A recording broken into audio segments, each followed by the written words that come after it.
बोलिए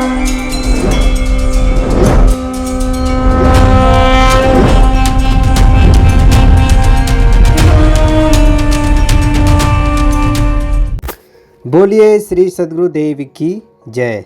प्रातः स्मरणीय परम पूज्य श्री सद्गुरुदेव के चरणों में त्रैबार साहिब बंदगी करता हूँ। अर्चनीय बंदनी संत समाज, भक्त समाज, माताएं एवं बहनें सभी का हमारे YouTube चैनल पर हार्दिक स्वागत एवं अभिनंदन है। हम अध्ययन कर रहे हैं स्वरूप लीन सद्गुरु श्री विशाल साहिब विरचित सदग्रंथ मुक्ति द्वार का, जिसकी टीका सद्गुरु श्री अभिलाष साहिब जी ने किया है। आज हम अध्ययन करेंगे प्रसंग क्रमांक 8 का। जगत अनादि शतक अध्याय क्रमांक 2 है। जगत अनादि शतक प्रसंग 8 है। अनादि सर्व तत्वों में स्वाभाविक क्रियाचाल है। क्रिया द्वारा ही कार्य बनने बिगड़ने का प्रवाह हमेशा बने रहने से संपूर्ण जगत उत्पत्ति रहित अनादि निरूपण। आगे बढ़ते हैं पद में। धरणी में कारज विविध बनत रहत दिन रैन, बीज वृक्ष अंकुर्य तृण कंकड़ पत्थर ठैन। वृक्ष, फल, वनस्पतियाँ, कंकड़, पत्थर तथा नाना वस्तुएं पृथ्वी में निरंतर बनती जाती है। अतः पृथ्वी के सूक्ष्मकण सदैव क्रियाशील है। पौन नीर क्रियवान है, सूरज के परमाणु तप्त मही अरु वस्तु बहु शीत पाय बिलगानु।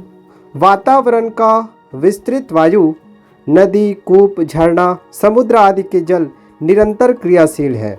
सूर्य के परमाणु भी सदैव क्रियावान है।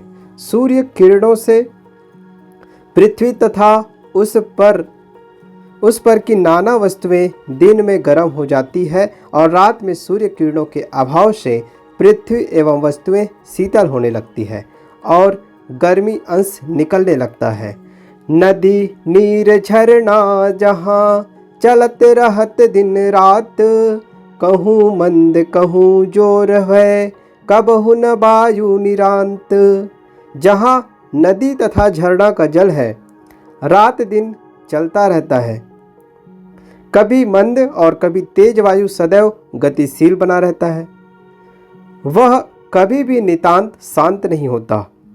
अंकुर्य बढ़त अरु पुष्ट जल फल, अन्नादिक अरु घास, हरे भरे बनी मिटत वह, क्रियाशील लखी जास। अंकुर्य, फल, अन्न और घास उगते, बढ़ते और पुष्ट होते हैं। साधक तत्व और अवस्था भेद से ये उगते हरे भरे रहते और बाधक तत्व तथा अवस्था पाकर मिट जाते हैं। इस प्रकार जड़ तत्वों की क्रियाशीलता से यह कार्य संपादित होते प्रत्यक्ष दिखता है। चतुर्भूत क्रियवान है, भूत भविष्य वर्तमान, क्रिया स्वरूप ही तत्व जड़, कबहु न सो ठहरान। पृथ्वी, जल, अग्नि, वायु ये चारों तत्व भूत, भविष्य और वर्तमान सब समय निरंतर क्रियाशील है।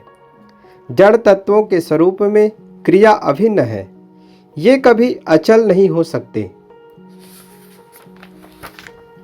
भाप, ओस, कोहिरा, जलद, शब्द गति जो होत, ओला और तुषार जो, बिजुली कौंधा जोत।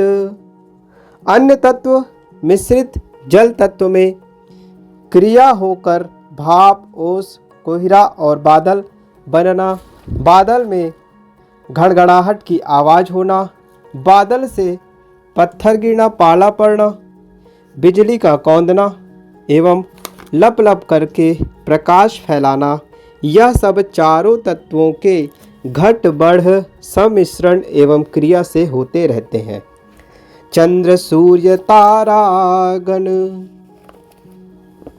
सब ही है क्रियावान, बर्फ बने अरु जो गले, क्रियावान से ठान। पृथ्वी, चंद्र, सूर्य, तारागण सब क्रियाशील हैं। इसीलिए ये प्रकट होते तथा छिपते हैं और चंद्र आदि की किरणें उनसे निकलकर सर्वत्र फैलती तथा पुनः उनमें जाकर मिलती है। बर्फ का बनना और पुनः उनका गल जाना एवं विश्व प्रपंच की अव्याहत गतिविधि तत्वों की अक्षुण्ण क्रिया सिद्ध करती है। उत्पत्ति अंत न भूत सब, नहीं क्रिया तिन नाश, यही ते जगत अनादि है, नित प्रति उपजी विनाश। पृथ्वी, जल, अग्नि, वायु अर्थात ठोस, तरल, व्याव्य तथा अतिव्याव्य या विश्लेषण से सिद्ध शताधिक तत्व, इनकी न उत्पत्ति है और न इनका नाश है, और इनकी क्रियाओं का भी कभी त्रय काल में अभाव होना असंभव है। अतएव अपने स्वभाव से नित्य परिवर्तित यह जगत अनादि तथा अनंत है। प्रसंग क्रमांक 9। चारों खानियों के देहधारी जीवों की देहों की सृष्टि धारा विरुद्ध अयोग्य उत्पत्ति में दोष निरूपण तथा यथार्थ उत्पत्ति प्रवाह का बोध कथन। पद है, जैसी उत्पत्ति तब भई, अब कस होत न तैस, वै तो सब वैसे ही प्रगट, जेहि उपमा कही लैस। सृष्टि के आरंभ में जिस प्रकार प्राणियों की उत्पत्ति हुई, अब वैसे क्यों नहीं होती। जिन उष्मजी जीवों का उदाहरण दिया जा रहा है, उनकी उत्पत्ति तो आज भी वैसी है। व्याख्या। विकासवादी कहते हैं कि पहले तो पृथ्वी आग का गोला था। बहुत पीछे जब उसमें उपयुक्त वातावरण बना और जल का आविर्भाव हुआ, तब पहले एक कोशीय जंतु हुए जिनका नाम अमीबा है, जो किसी प्रकार भी आंख से नहीं दिखते, अपितु सूक्ष्म दर्शक यंत्र से दिखते हैं। मनुष्य भी पहले भ्रूण में एक कोश का ही रहता है। पीछे पीछे कोशिकाएं एक से अनेक एवं असंख्य होती जाती है। इन कोशिकाओं में प्रोटोप्लाज्म जीव द्रव्य भरा रहता है, जो लसदार, चिपचिपा, अंडे की सफेदी या शहद की भांति गाढ़ा दिखता है। परंतु अधिक शक्तिशाली यंत्र से यह पदार्थ दानेदार दिखता है। इनमें कभी कभी बुलबुले या महीन जाल दिखते हैं। यह protoplasm carbon, oxygen, nitrogen, hydrogen, phosphorus आदि भौतिक पदार्थों से बना है। जैसे कि ऊपर बताया गया कि मनुष्य भी पहले भ्रूण में एक कोश का रहता है, इसलिए सबका पूर्वज अमीबा है। पहले उष्मजी जीव हुए, फिर माँ बाप से होने लगे। पहले साधारण जीव हुए, फिर उनका विकास होकर अधिक बलवान बुद्धिमान जीव होने लगे। जैसे भद्दी साइकिल मोटरों से विकास होकर अच्छी टिकाऊ साइकिल मोटरें बनने लगी। सूर्य से पृथ्वी के उत्पन्न होने आदि की सारहीन एवं मनः कल्पनाओं को तो पहले देखा जा चुका है। रही प्रोटोप्लाज्म की बात, वह निरा भौतिक पदार्थ है। जीव जो चेतना गुण वाला है, वह भौतिक पदार्थों से सर्वथा भिन्न है, नित्य स्थायी सत्ता है। वह प्रोटोप्लाज्मा नहीं है। एक कोष से बढ़कर असंख्यात कोषों में शरीर का विस्तार होने से अमीबा शब का बाप नहीं हो सकता। उष्मजी जीवों से विकास होकर श्रेष्ठ प्राणी हुए, फिर मेढक, बंदर, वन मानुष एवं अंततः मनुष्य विकसित हुए। इसमें क्या प्रमाण है? व्यवस्थित साइकिल मोटरों का विकास हो जाने पर अब भद्दी साइकिल मोटरें नहीं बनती। फिर पूर्ण मनुष्य का विकास हो जाने पर इतर तुच्छ प्राणियों की क्या आवश्यकता रही?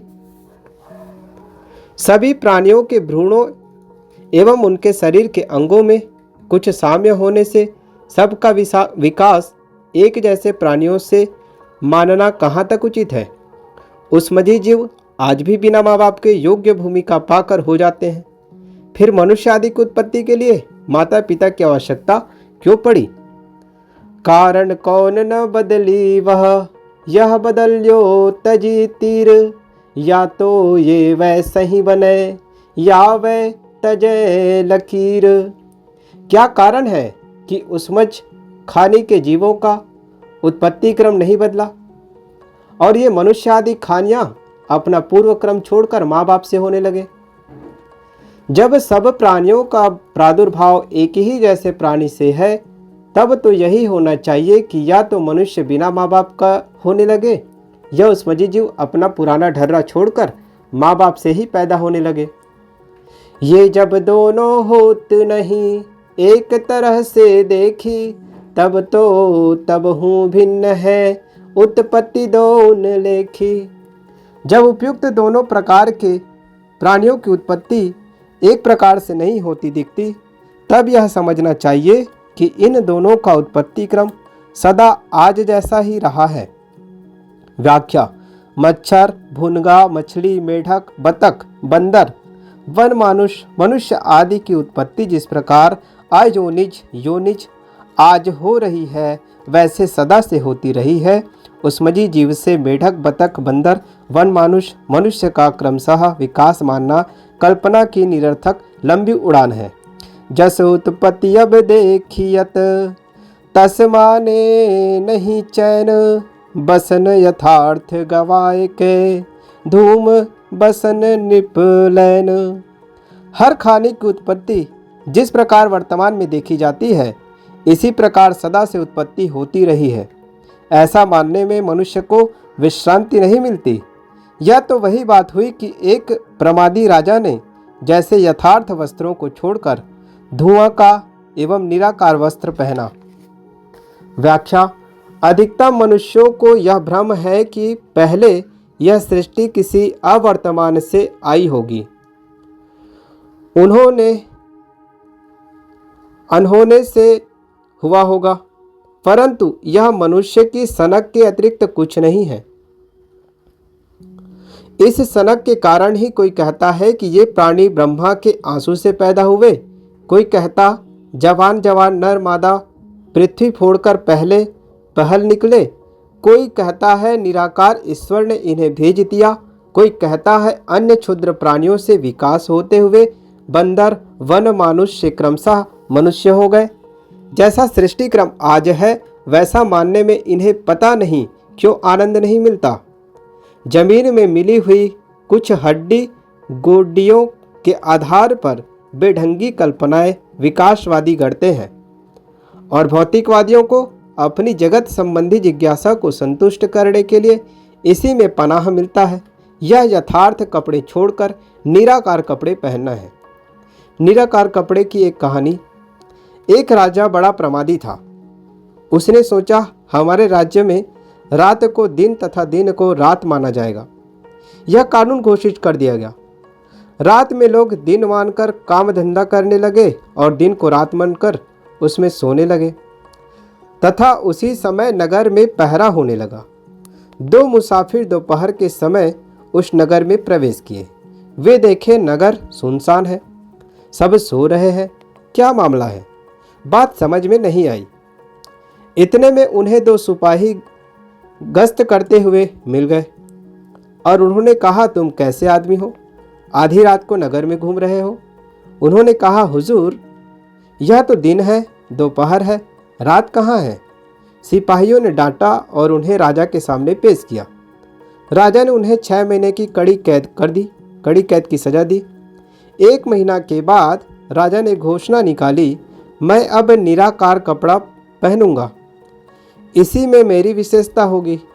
जो निराकार वस्त्र बीन कर दे उसे मुंह मांगा पारिश्रमिक दिया जाएगा। वे दोनों मुसाफिर कैदी कारावास में विचार किए। राजा बुद्धि का शत्रु है, उसे उल्लू बनाना बाएं हाथ का खेल है। अतः वे दोनों राजा के पास संदेश भेजे, हम निराकार कपड़े बिन सकते हैं। राजा ने उन दोनों को जेल से निकालकर अच्छे मकान में रख दिया। उन दोनों ने पारिश्रमिक रूप में 4 लाख रुपए राजा से मांगकर किसी युक्ति से अपने घर भिजवा दिए और 1 महीना में कपड़े बीनकर तैयार करने को कहा। कपड़े तैयार हो गए। वस्त्र धारण का महोत्सव है। हजारों लोग प्रांगण में उपस्थित हैं। वस्त्र बीनने वालों ने राजा से कहा, जहाँ आप स्नान करके ये निराकार कपड़े धारण करेंगे वहाँ आप तथा हम दोनों के अतिरिक्त चौथा कोई न होगा। राजा स्नान किया, उसने सब कपड़े उतार दिए, उसकी देह पोंछी गई। वे दोनों पेटी से निराकार कपड़ा निकालकर राजा के सारे शरीर पर कपड़ा पहनाने के बहाने स्पर्श करते रहे और साथ साथ बता दिए कि सरकार, यह कपड़ा उसको नहीं दिखेगा। जो अपने बाप का सच्चा ना होगा। राजा को भी कुछ नहीं दिख रहा था। वह देखता था कि वे दोनों आदमी उसके शरीर पर छूछे हाथ फेर रहे हैं, परंतु राजा ने सोचा, शायद मैं अपने पिता का सच्चा ना हूं, तभी तो निराकार कपड़े नहीं दिखते।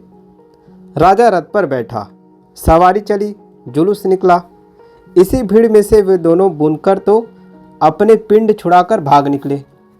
इधर राजा को रथ पर नंगे बैठा देखकर लोग लज्जा से मुख फेरने लगे, परंतु किसी को कुछ कहने की हिम्मत नहीं थी। इतने में लड़कों का झुंड आ गया और वे ताली लगाकर कहने लगे, राजा नंगा है, राजा नंगा है। राजा उन पर नाराज होने लगा। तब सभी जनता बोल पड़ी कि राजा नंगा है।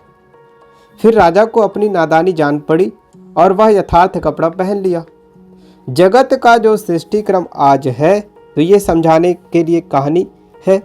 जगत का जो सृष्टि क्रम आज है वही सदा से रहा है और रहेगा। उसके विषय में अवर्तमान कल्पना करना, यथार्थ कपड़े छोड़कर निराकार कपड़े पहनना है।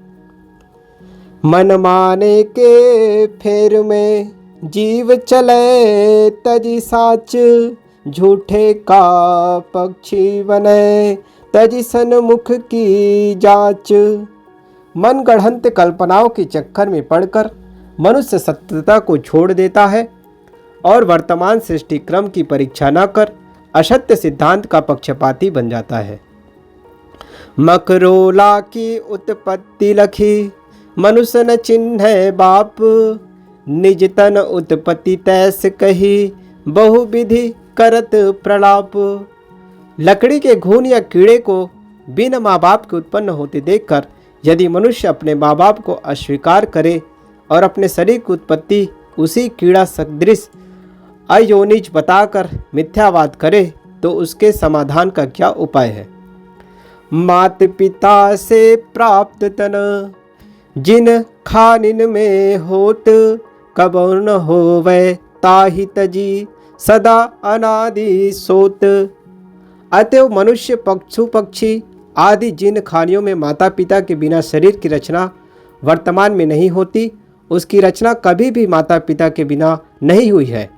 यह सृष्टि क्रम तो अनादि स्रोत प्रवाहमान है।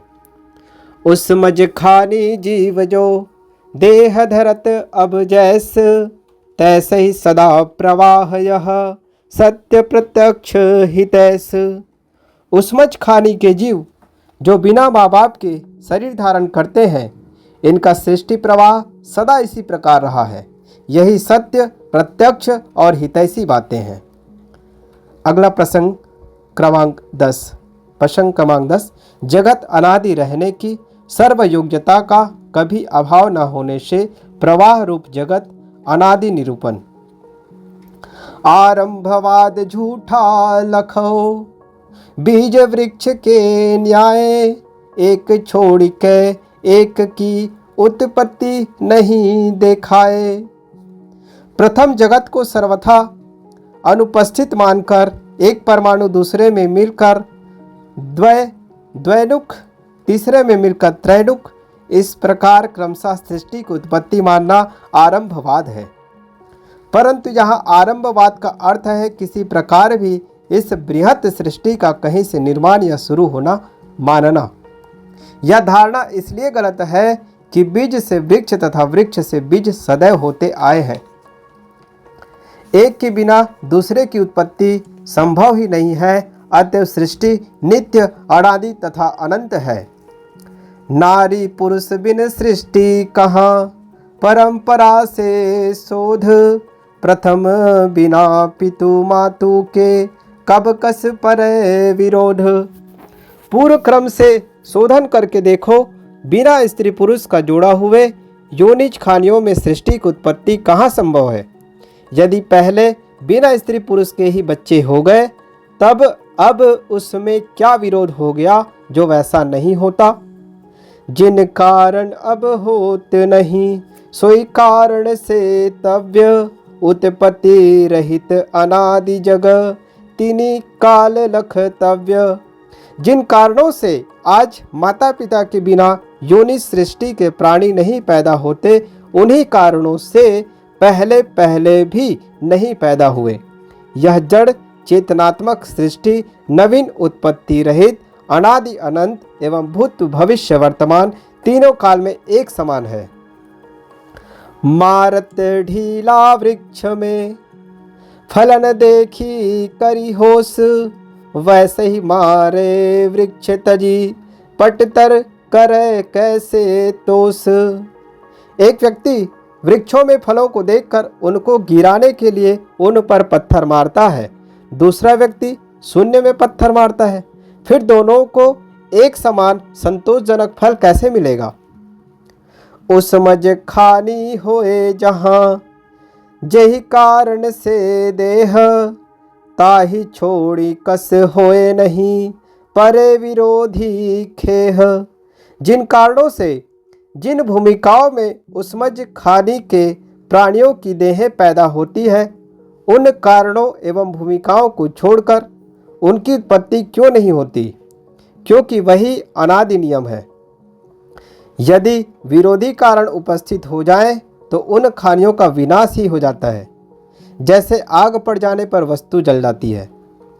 बाल वृद्ध उत्पत्ति तरुण, मृत्यु न छोड़त साथ, गर्भवास झूला नितय, चक्र हिंडोला गाथ। उत्पन्न होना, बालक होना, जवान होना, बूढ़ा होना और मर जाना, ये उपाधियां कर्माध्यासी जीवों का साथ नहीं छोड़ती। इस प्रकार हिंडोले के चक्र के समान बारंबार गर्भवास के झूले की कथा है। व्याख्या: कर्माध्यासी जीव झूला वेग न्याय नाना योनियों में सदैव घूमते रहते हैं। मनुष्य देह में विवेक करके जब वासना का त्याग हो जाता है और जीव अपने स्वरूप में स्थित हो जाता है, तभी उसका आवागमन समाप्त होता है। सब दिन ये सब ही रहे, दिनों रात युग तार, तीनों काल प्रत्यक्ष है, जगत अनादि व्यवहार। उपयुक्त सारे व्यवहार सब दिन चलते रहते हैं, अर्थात सब समय संसार में जन्म, बाल्य, जवानी, बुढ़ापा, मृत्यु आदि की क्रियाएं होती रहती है। उसी समय कोई जन्म ले रहा है, कोई बालकपन में खेल रहा है, कोई पढ़ रहा है, कोई जवानी के रंग में रंगा है, कोई घर की चिंता में है, कोई बुढ़ापा का दर्द भोग रहा है और किसी की मृत्यु हो रही है। जिनमें ये वर्तमान होते हैं वे रात दिन भी लगातार होते रहते हैं। प्रत्यक्ष रूप में जगत का अनादि व्यवहार भूत, भविष्य, वर्तमान तीनों काल में प्रवाहमान है। वर्तमान से ही भूत और भविष्य की परख कर सकते हैं। ऋतु ना छोड़त साथ है, सट सट मास प्रवाह, जब तक ये टूटे नहीं, तब तक जग निर्वाह। बसंत, ग्रीष्म, वर्षा, शरद, हेमंत तथा शिशिर ये 6 ऋतुएं समय का साथ नहीं छोड़ती, अर्थात ये रुकती नहीं, अपितु एक के बाद दूसरी क्रमशः आती रहती है। सूर्य का 6 मास उत्तरायण रहना तथा 6 मास दक्षिणायन रहना, इसका भी प्रवाह चलता रहता है। जब तक सूर्य का उत्तरायण एवं दक्षिणायन होना नहीं रुकेगा, तब तक पृथ्वी पर 6 ऋतुओं का वर्तमान होना और उनके द्वारा वर्षा, शीत, धूप होना तथा देहधारियों का निर्वाह होना भी नहीं रुकेगा। अतएव जगत अपने गुणधर्मों से अनादि अनंत प्रवाहमान है। सब नासै उत्पत्ति नहीं, एक से जगत असिद्धि, भूत रहे कस भेदगत, भेद रहे असमृद्धि। यदि सब कुछ का नाश हो जाए तो किससे क्या उत्पन्न होगा? एक ही मूल तत्व से जगत का उत्पन्न होना सर्वथा असिद्ध है। इसे इस प्रकरण में पहले देखा जा चुका है। ये मूल जड़ तत्व अपने गुणधर्म क्रियाओं को छोड़कर कैसे रहेंगे, क्योंकि ये गुणधर्म क्रिया आदि ही तत्वों की संपत्ति है। व्याख्या: एक अखंड व्यापक तत्व में क्रिया स्फूर्ण निर्माण सर्वथा असंभव है। यदि यह माने कि तत्व तो एक ही है, परंतु वह परमाणुओं की ढेरी है, अतः निर्माण हो सकता है, तो यह भी उपयुक्त नहीं, क्योंकि बिना अनमिल विरोधी विभिन्न तत्व हुए निर्माण संभव नहीं। अतएव एक ही मूल तत्व से जगत निर्माण मानना अयुक्त है। तत्व अनेक हैं, उनके गुण धर्म क्रिया आदि उनमें स्वभाव सिद्ध है और वे अनादि अनंत एवं नित्य हैं। उनके द्वारा जगत भी नित्य अनादि एवं अनंत है। प्रसंग क्रमांक 11। जड़ तत्वों के गुण धर्मों से पृथक कोई कुछ तीन से नहीं बन सकता, न ऐसे ही तीन से बन सकता है। प्रकृति भिन्न ज्ञान स्वरूप चेतन जीवों की विशेषता। पद: कोयला पानी तेल मिली, पौना अनल प्रचंड, पृथ्वी को घेरा की है, सब मिली भय उदंड। कोई भी मशीन बनती है, उसका खोल एवं उसके सारे अवयव मिट्टी तत्व एवं ठोस पदार्थों लोहा तांबा आदि के होते हैं। उसमें मनुष्य कोयला पानी तेल मोबिल ऑयल हवा आग आदि सारे उपयुक्त पदार्थों का संयोग कर देता है और ये सब मिलकर मशीन बलवान बनकर नाना कार्य करती है। उदाहरण के लिए रेलगाड़ी मोटर हवाई जहाज आदि प्रत्यक्ष है। जेते यंत्र मशीन है भूतन के बल जो, स्वाधीन जीव तिनको की है, योग्य ही कार्य रचेऊ। जितने यंत्र अर्थात मशीन हैं, सब पृथ्वी जल अग्नि वायु आदि जड़ तत्वों की शक्ति से चलते हैं। चेतन मनुष्य अपनी समझ एवं ज्ञान के अनुसार इन्हें निर्मित कर उन्हें अपने अधीन रखता है और इनके योग्यता अनुसार इनसे कार्य लेता है। असंभव कुछ नहीं होता। जीव बिना ये नहीं करे, सब ही हिसाब से काम, जानी जनाऊब के बिना सब ही परे बेकाम। ये सारे यंत्र चेतन मनुष्य के बिना व्यवस्थित काम नहीं कर सकते। जो चेतन जीव जानता और जनाता है, उसके बिना प्रकृति की सारी कलाएं निरर्थक है। व्याख्या: सुंदर घड़ी बनाकर रख दी जाए, परंतु उसे कोई चेतन मनुष्य व्यवस्थित करके समय मिलाकर न चलाए तो वह बेकार है। कंप्यूटर मनुष्य से भी निर्दोष और शीघ्र हिसाब लगा देता है, परंतु कंप्यूटर को यदि मनुष्य न छुए, उसको व्यवस्थित ना करे, तो वह किस काम का।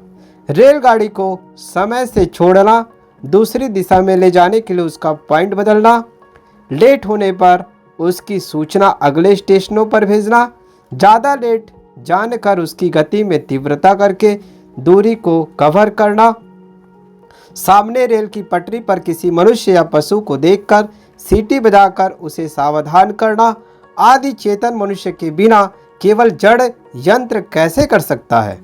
वैज्ञानिक यंत्रों से सजी हुई कोई महानगरी हो, परंतु वहाँ से चेतन प्राणियों को सर्वथा निकाल दिया जाए तो उसका क्या प्रयोजन होगा। यहाँ तक कि सूर्य चंद्र हवा जल फूल फल वर्षा शीत आदि प्राकृतिक वस्तुओं का ज्ञाता उपभोक्ता चेतन न हो तो ये किस काम के। जैसा फूल उजारी का मिथ्या लगी झरी जाही।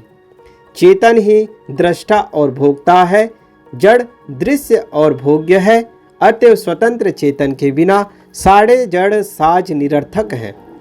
जहाँ भूत नहीं स्ववश है, तहाँ न मानी स्वधीन, बेबस अपने मान के रहत जीव तहाँ दीन। मनुष्य जड़ तत्वों उनकी क्रियाओं तथा उनके गुण धर्मों पर अपनी स्वस्थता चाहता है।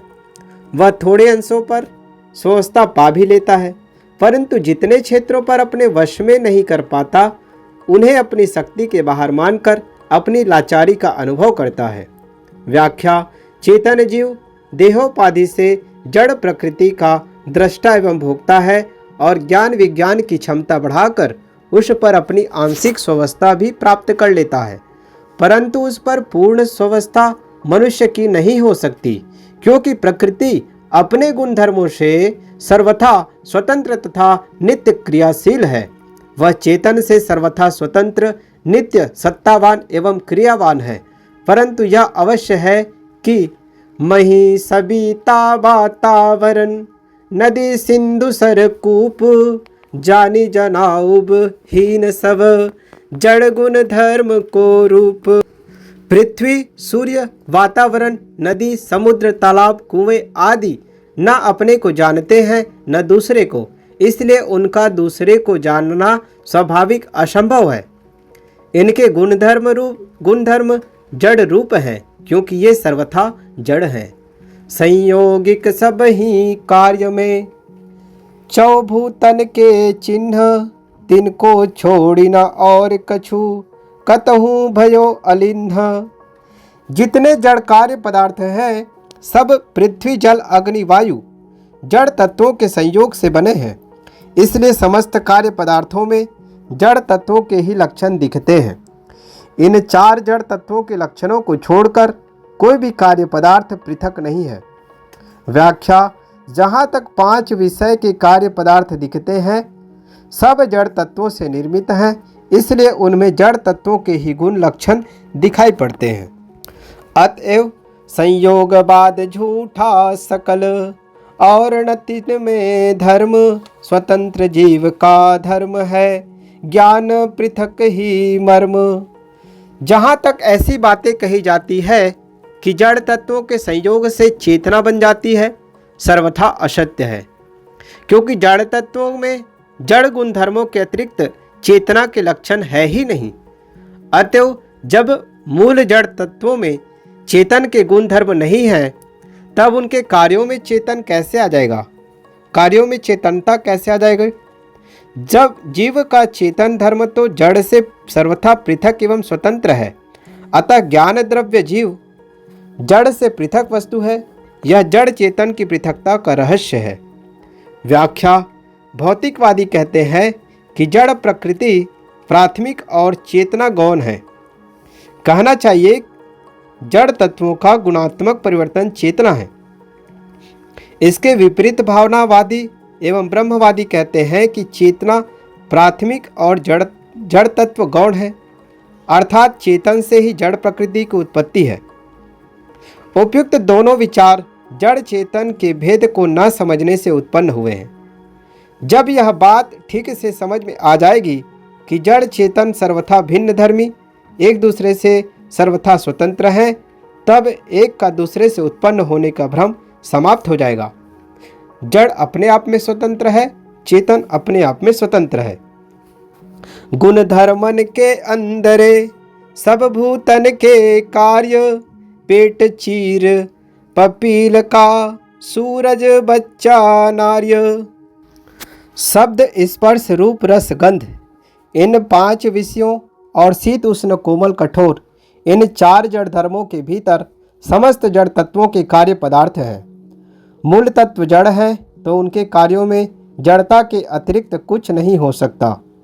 अतएव जड़ तत्वों के संयोग से चेतन की उत्पत्ति मानना उसी प्रकार अनाड़ीपन है जैसे कोई कहे कि चींटी का पेट चीरकर सूरज रूपी बच्चा पैदा हो गया।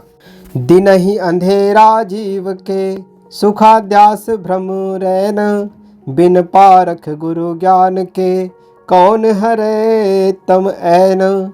सत्संग विवेक संपन्न मानवतन रूपी दिन ही में व्यक्ति घोर अंधियारी में टटोल रहा है, क्योंकि उसने स्वरूप के अज्ञान से अपने चारों ओर भ्रमपूर्ण विषय आसक्ति रूपी रात निर्मित कर लिया है।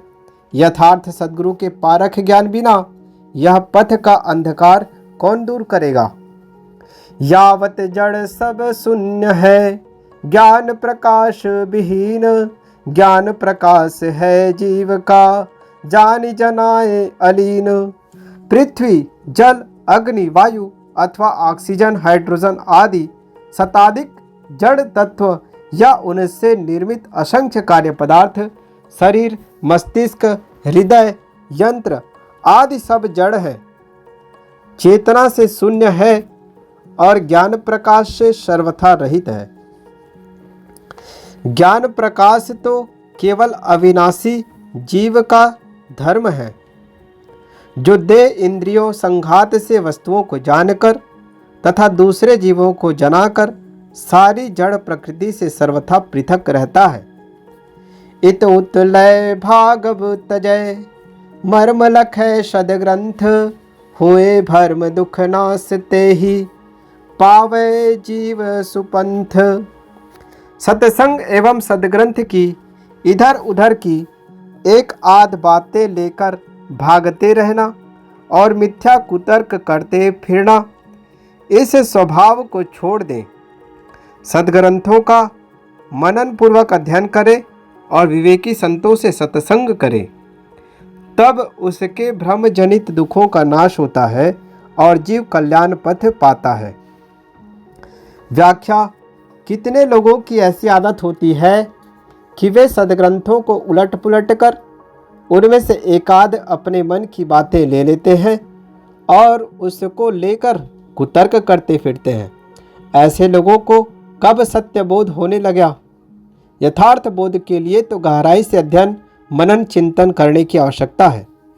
हित अनहित को ध्यान तजी, मनमानी बहुजीत, यही भूल दुख देत नित, कबहु न दुख से तीत। चाहे अपने तथा दूसरे का कल्याण हो या अकल्याण, इसकी परवाह छोड़कर जो मन में आया उसी का पक्ष मजबूत करने लगे और सबको हराकर अपनी जीत के पीछे बावले बने घूमते हैं, यही अज्ञान ऐसे लोगों को सदैव दुख देता रहता है। ऐसे प्रमादी लोग कभी दुखों से मुक्त नहीं होते। उपकार स्मृति: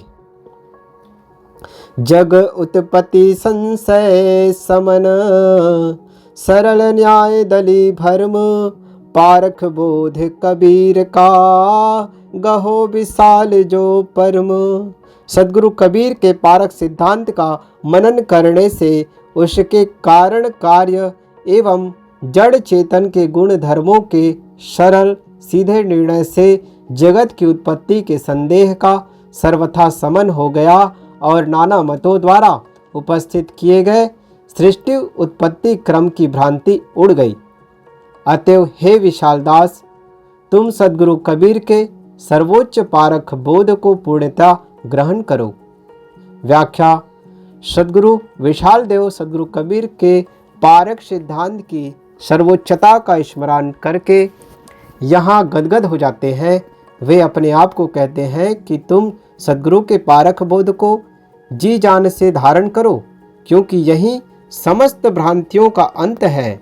संसार में कोई जड़ से चेतन की उत्पत्ति बताता है, कोई चेतन से जड़ की, कोई निर्विकार अखंड तत्व से जगत की उत्पत्ति मानता है, कोई निरीह एवं पूर्ण काम ईश्वर से, कोई किसी तथाकथित देवता से जगत का बनते रहना बताता है, कोई शून्य से सबकी स्फूर्ति होना कहता है, कोई पृथ्वी को मधु कैटभ की मज्जा बताता है, कोई सूरज की टूटी हुई राख से, कोई ब्रह्मा के रोड़े से मानव की सृष्टि बताता है, कोई उसे बंदरों की संतान कहता है। इस प्रकार जगत सृष्टि के विषय में नाना मनगढ़ंत कल्पनाएं संसार में फैली है।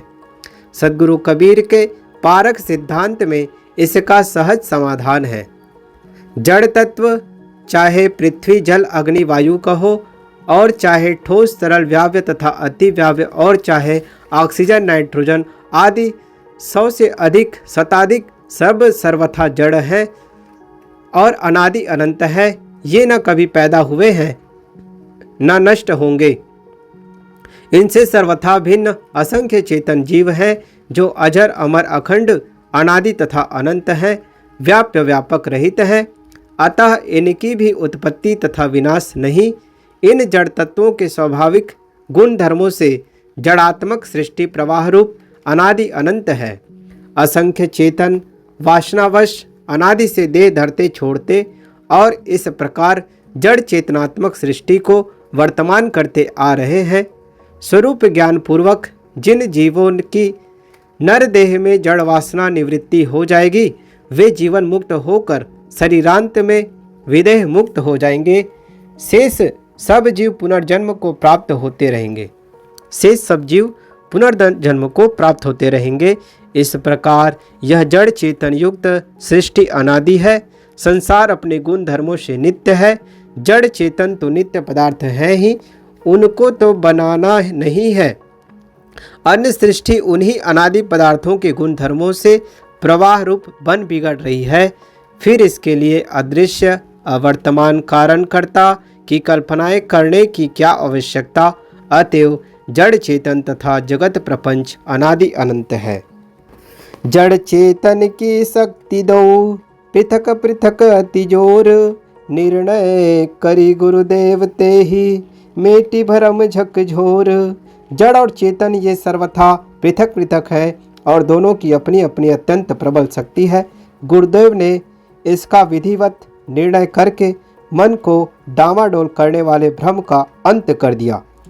मन संबंध चैतन्य तन धरत तजत परवाह, जड़ कारण कारज सदा कबहु न यकरस राह।